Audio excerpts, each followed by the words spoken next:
की जय, विष्णु भगवान की जय।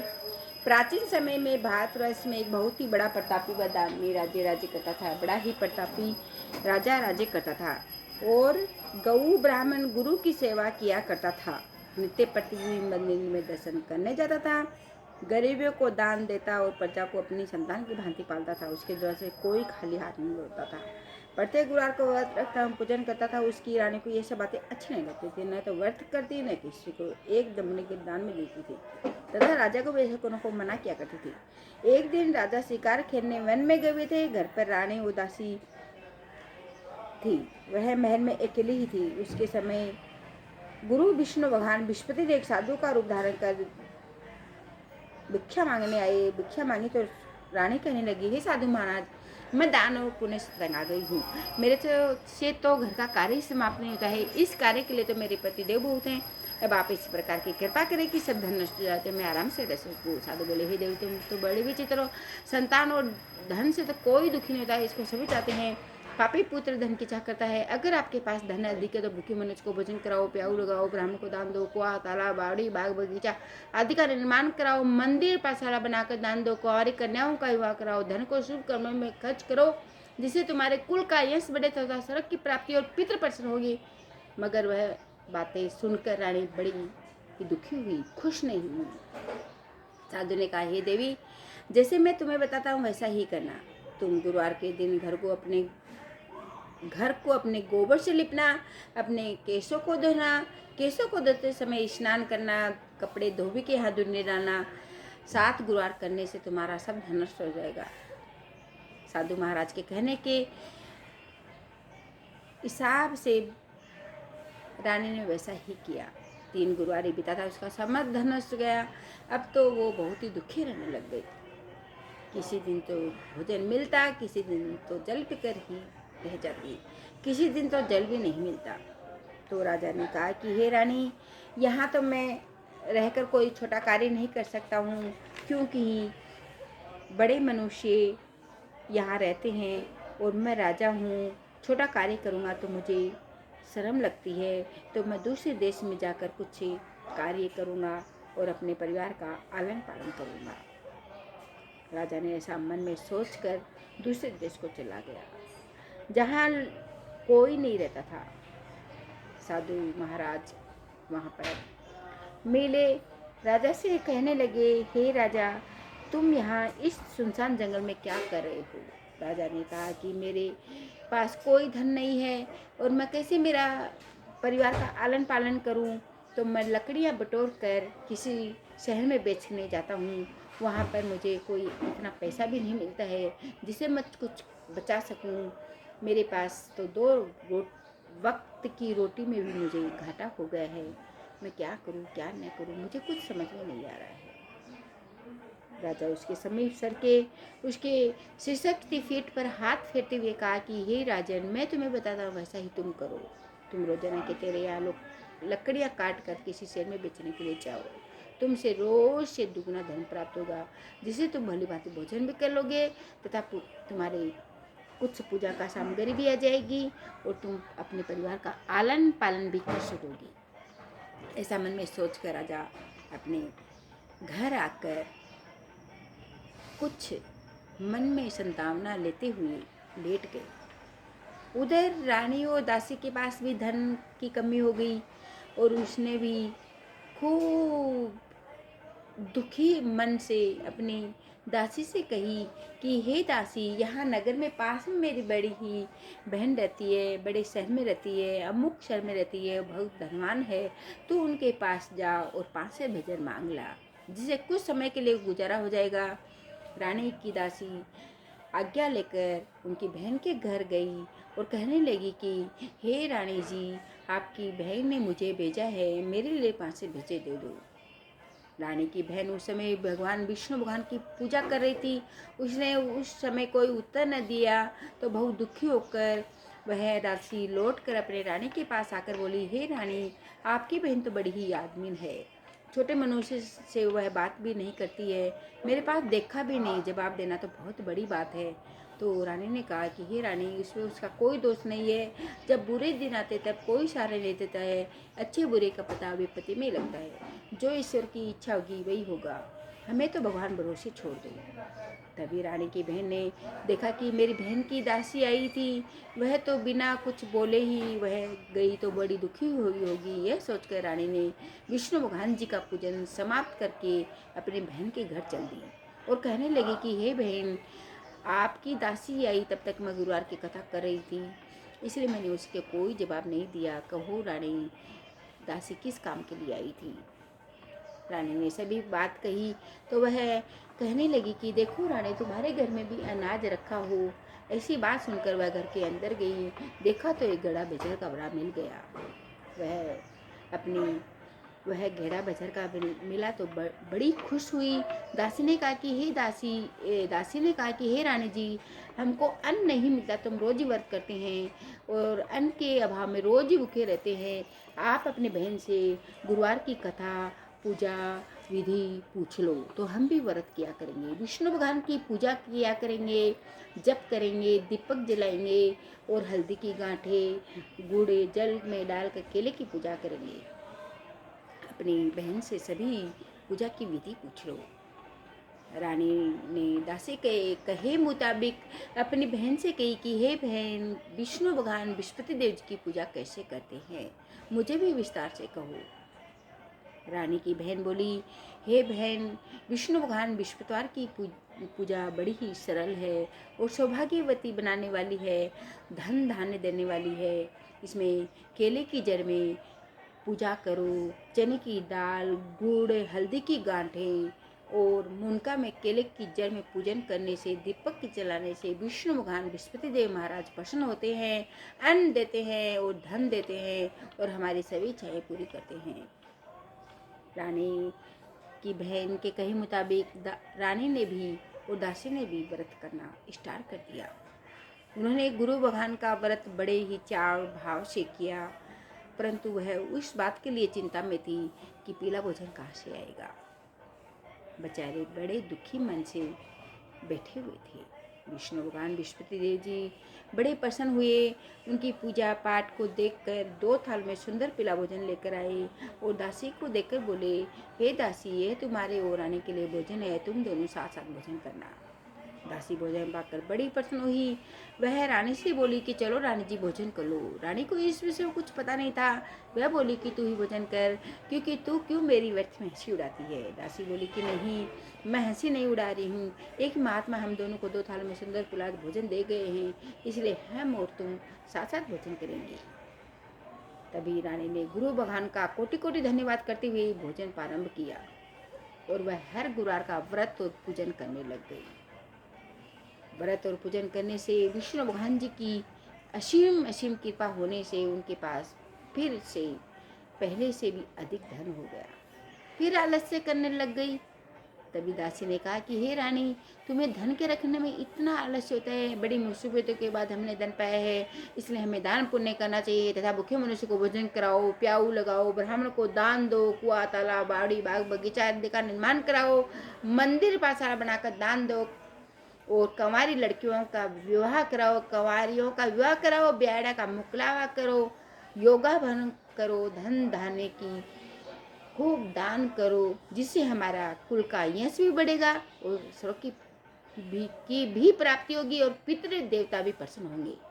तभी ऐसे कार्य करने आरंभ कर दिए तो काफी यश बनने लगा।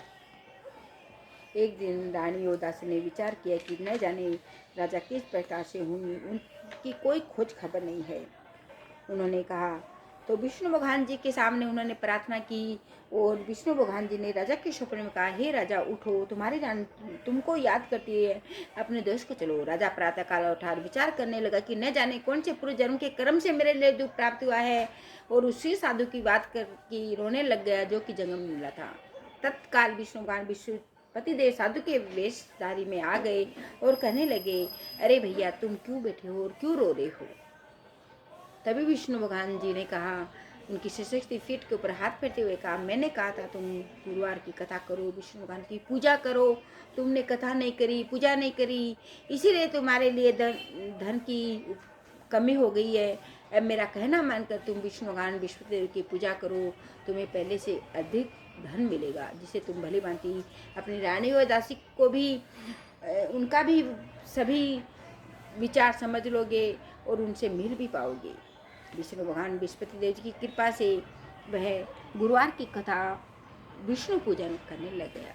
राजा के पास भी भाव धन और धान्य हो गया और बड़े ही मन से बड़े चाव से दोनों अच्छे से रहने लग गए। राजा रानी खूब धन धान्य से परिपूर्ण हो गए और राजा ने अपनी रानी से कहा कि हे रानी, पासी नगर में मेरी बहन रहती है, बड़ी ही धनवान है, तो उसके पास जाओ और पासे भेजर मैं उनसे मिलने की मेरी बहुत बड़ी इच्छा है।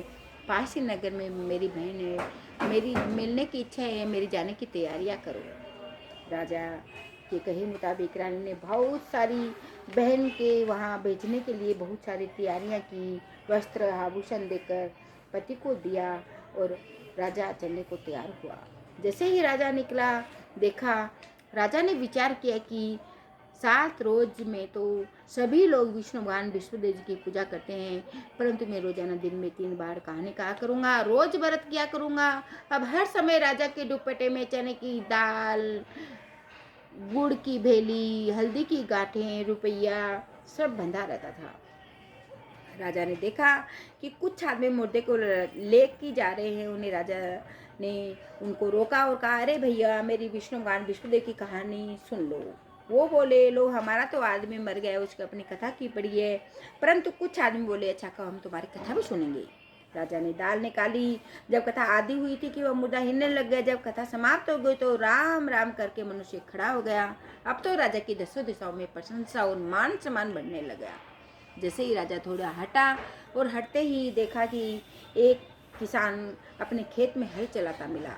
राजा ने कहा, अरे भैया, मेरे विष्णु भगवान विष्णुदेव की कहानी सुन लो। किसान बोला, जब तक मैं तुम्हारी कथा सुनूंगा तब तक 4 हलाइयाँ जोत लूँगा। जाओ अपनी कथा किसी और को सुनाओ। जैसे ही राजा हटा वैसे ही किसान के पेट में बहुत जोर से दर्द होने लग गया और बैल के पछाड़ खाकर भूमि पर गिर गई। उनकी दशा को देखकर उसी टाइम दोपहर में उसकी बूढ़ी माँ रोटी लेकर आई कि अपने बेटे का हाल, बैलों का हाल देखा और अपने बेटे से सभी हाल पूछा तो दौड़ी दौड़ी घुड़सवार के पास गई और बोली, मैं तेरी कथा सुनूंगी, तू अपनी कथा मेरे खेत पर चलकर कहना। राजा ने बुढ़िया के खेत पर जाकर कथा कही, जिसको सुनकर उसका लड़का ठीक हो गया। किसान का पेट का दर्द ठीक हो गया, बैल ठीक हो गए। राजा जैसे ही देखा और अपने बहन के घर नगर में सकुशल मंगल पहुंच गया। भैया की खूब बहनें आव भगत की, मेहमानबाजी की, भैया को खूब मान सम्मान से जिमाया और आदर सत्कार किया। रात्रि में सो गए। जैसे ही राजा प्रातःकाल उठा, देखा कि सभी लोग तो भोजन कर रहे हैं। राजा ने अपनी बहन से कहा, कोई ऐसा मनुष्य है जिसने भोजन नहीं किया है, मेरी विष्णु भगवान विष्णुदेव की कहानी सुन ले। बहन बोली, हे भैया, यहाँ के लोग ऐसे हैं, यहाँ की जो वो बात है वो भी ऐसी है कि लोग ऐसे हैं, परंपरा ऐसी है, पहले यहाँ भोजन करते हैं, बाद में अन्य कार्य करते हैं। फिर भी कोई पाड़ोस में हो तो देखा हूँ। वह देखने चली गई, लेकिन कोई ऐसा व्यक्ति नहीं मिला जिसने भोजन नहीं किया है। अतः वह कुम्हार के घर गई जिसका लड़का बीमार था। वहाँ 3 रोज से भोजन बना भी नहीं, किसी ने भोजन किया भी नहीं। बहन ने अपने भैया की कथा सुनने के लिए कहा तो कुम्हार तैयार हो गया। राजा ने जाकर विष्णु भगवान विष्णुदेव जी की कथा करी, जप किए और उसका लड़का ठीक हो गया। अब तो राजा की दसों दिशाओं में मान सम्मान इज्जत बढ़ने लग गई और सभी लोग कथा और पूजन करने लग गए। एक रोज राजा ने कहा कि बहुत बड़े दिन हो गए हैं, अभी हम अपने घर को जाएंगे, तुम भी मेरे साथ चलो। राजा की बहन ने अपनी सास से कही। सास बोली, हाँ चले जाओ, लेकिन अपने बेटों को मत ले जाना, क्योंकि तेरे भाई के यहाँ कोई औलाद नहीं होती है। ऐसी बात सुनकर राजा बड़ा ही दुखी हुआ और कहने लगा कि अगर कोई बालक नहीं जाएगा तो तुम ही क्या करोगी। बड़े दुखी मन से राजा अपने नगर को लौट आया। राजा ने अपनी रानी से कहा, हम निर्वंशी राजा, हमारा मुँह देखने का धर्म नहीं है, और कुछ भोजन आदि नहीं किया। वो राजा सो गए।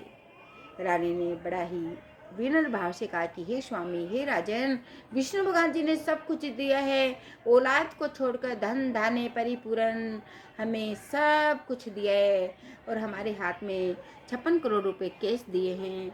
आप कोई बात की चिंता मत करो, भगवान हमें औलाद भी अवश्य देंगे। उसी रात्रि को विष्णु भगवान विष्णुदेव जी ने राजा के सपने में कहा, हे राजा, सभी सोच को त्याग दो, तुम्हारी रानी गर्भवती है। राजा की को बड़ी ही प्रशंसा हुई, बड़े खुश हुए, और 9 महीने उनके गर्भ से सुंदर पुत्र का आगमन हुआ। अब तो राजा बड़ा ही खुश हुआ। राजा ने अपनी रानी से कहा कि हे रानी, स्त्री बिना भोजन के रह सकती है, बिना बोले नहीं रह सकती है। जब मेरी बहन आवे तो तुम उसे कुछ मत कहना। रानी ने सुनकर हाँ कर दिया। जब राजा की बहन को यह शुभ समाचार सुना तो बड़ी खुश हुई और बधाई लेकर अपने भाई के आई। तभी रानी बोली, घोड़ा चढ़कर तो नहीं आई, गधा चढ़ आई। राजा की बहन बोली, हे भाभी, अगर मैं आपको नहीं बोलती तो विष्णु भगवान विष्णुदेव कैसे आपको संतान देते हैं, जैसे जिसके मन में कामनाएं सभी को पूर्ण करते हैं। जैसे राजा रानी ने उनकी कथा का गुणगान किया तो सभी इच्छाएं विष्णु भगवान जी ने पूर्ण की थी। इसीलिए सभी को कथा सुनने के बाद प्रसाद लेकर जाना चाहिए और हृदय से मनन करते जयकार बोलना चाहिए। जय बोलो विष्णु भगवान की जय, बृहस्पति देव जी महाराज की जय। विष्णु भगवान की दूसरी कथा। प्राचीन समय में एक बहुत ही निर्धन संतानहीन ब्राह्मण था। उसकी स्त्री बहुत ही बाह्य तथा अंदर से मलिन रहती थी। वह न तो स्नान करती, न ही देव पूजन करती। प्रातः काल उठते ही पहले भोजन और बाद में अन्य कार्य करती थी। पति के बार बार समझाने पर भी उनके कान तक जू तक नहीं रेंगती। ब्राह्मण देवता अपनी स्त्री के इस आचरण से बहुत दुखी थे। श्री भगवान जी की असीम कृपा से ब्राह्मण स्त्री को रतन कन्या पैदा हुआ। वह कन्या अपने पिताजी के घर में शुक्ल पक्ष की चंद्रमा की तरह और उनकी तरह भांति से बड़ी होने लग गई। वह प्रातःकाल स्नान आदि करके विष्णुवान का जाप, मंत्र जाप, विष्णु पूजन सब करने लगी। बृहस्पति जी वार का व्रत रखने लगी और वह कन्या पाठशाला जाने लगी। प्रातःकाल पूजा पाठ के उपरांत पाठशाला जाते समय कन्या अपनी मुट्ठी में जो भर कर ले जाती थी और पाठशाला के मार्ग में बिखेर देती थी। वही जो शरण के हो जाते तो पाठशाला से लौट कर समय शरण के जो को बीन कर कन्या घर ले आती थी। एक दिन वह कन्या सुबह छाजले में सोने के जौ को फटक कर साफ करी थी। उसकी माँ ने देख लिया और कहा, हे बेटी, सोने के जौ को फटकने के लिए सोने का सूप होना चाहिए। दूसरे दिन गुरुवार था। कन्या ने बहुत सारी अच्छे से पूजा की, पाठ की और उनको तिलक किया। चने की दाल, गुड़, जल चढ़ाकर और केले की जड़ में दीपक जलाया और प्रार्थना की कि हे प्रभु, हे ईश्वर, हे विष्णु भगवान विष्णुपति देव जी महाराज, मैंने आपकी पूजा सच्चे मन से की है तो सोने का सूप दो। विष्णु भगवान विष्णुदेव जी ने उसकी प्रार्थना स्वीकार कर ली। रोजाना की तरह वह जो फैलाते हुई जाने लग गई और लौटते समय उनको बीन रही थी तो सोने का सूप मिला। उसे वो जो साफ करने लग गई और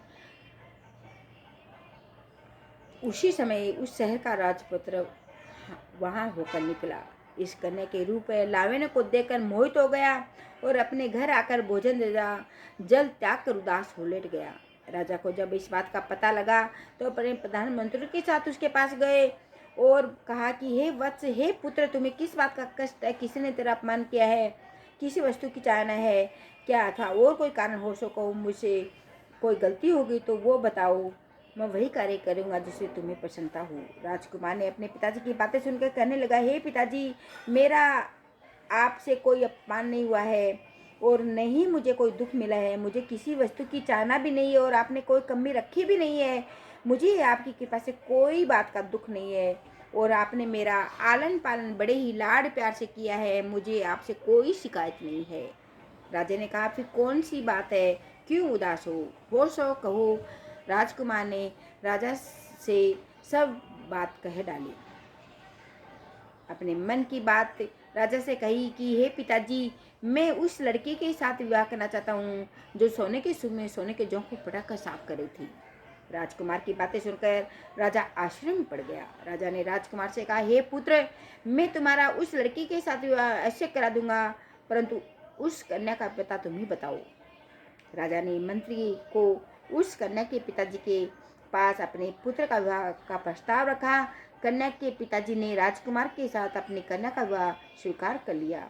विधि विधान के साथ ब्राह्मण कन्या के पिता की पुत्री का विवाह राजकुमार के साथ संपन्न हो गया। विवाह के पश्चात राजा राजमहलों में ससुराल चली गई और आनंद में, सुख में, ऐश्वर्य में, दाम्पत्य जीवन में सुख शांति से अपना जीवन व्यतीत करने लग गई। कन्या के घर के जाते ही ब्राह्मण देवता के घर में फिर गरीबी का निवास हो गया। भोजन के में भी, अन्न में भी लाले पड़ गए। ब्राह्मण भूख, प्यास तथा दरिद्रता से पीड़ित तो दुखी रहने लग गया। बहुत दुखी होकर अपनी पुत्री के पास सहायता के लिए गए। कन्या ने अपने पिताजी के फटे हाल, दुख से बेहाल देखकर अपनी माँ का हाल पूछा और तभी माँ को बुलाकर बेटी अपनी माँ को समझाने लगी कि हे माँ, तुम प्रातः काल उठकर विष्णु भगवान जी की पूजा करो, पाठ करो, केले की जड़ में पूजन करो और चने की दाल, गुड़, हल्दी की गांठें लेकर दीपक जलाओ, मंत्र जाप करो। बेटी की बातें नहीं मानकर और सुबह उठकर अपनी पुत्री के बच्चों को जुठन को उठाकर खा लिया। पुत्र को बहुत गुस्सा आया।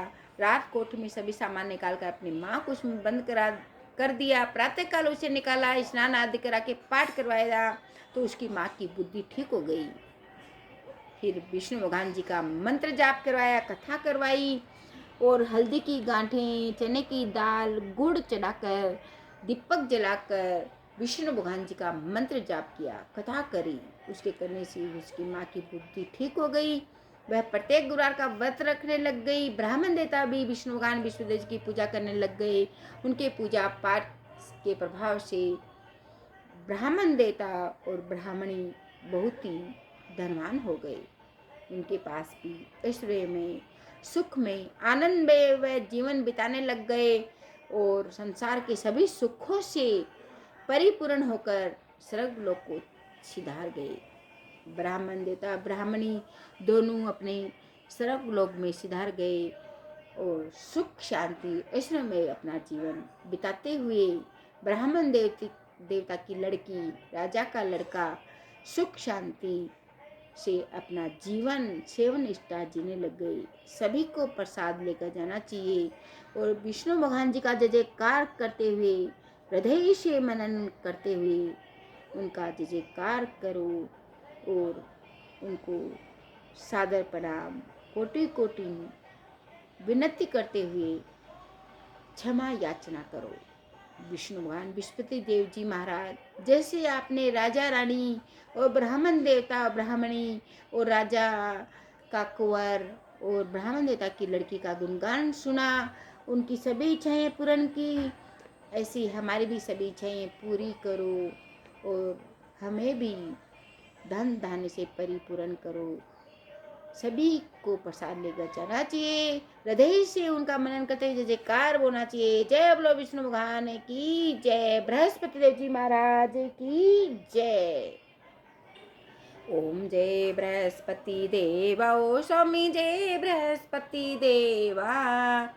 छीने छीने भोग लगाऊं, पहले पहले भोग लगाऊं, कदली फल मेवा। ओम जय बृहस्पति देवा। चरे नाम रत निज निर्मल, सबे पातक हरता। ओ स्वामी सबे पातक हरता, सकल मनोरथ दायक, कृपा करो भरता। ओम जय बृहस्पति देवा। सकल मनोरथ दायक, सब संचेतारी। ओ प्रभु सब संचेतारी, विषय विकार मिटाओ, संतन सुखकारी।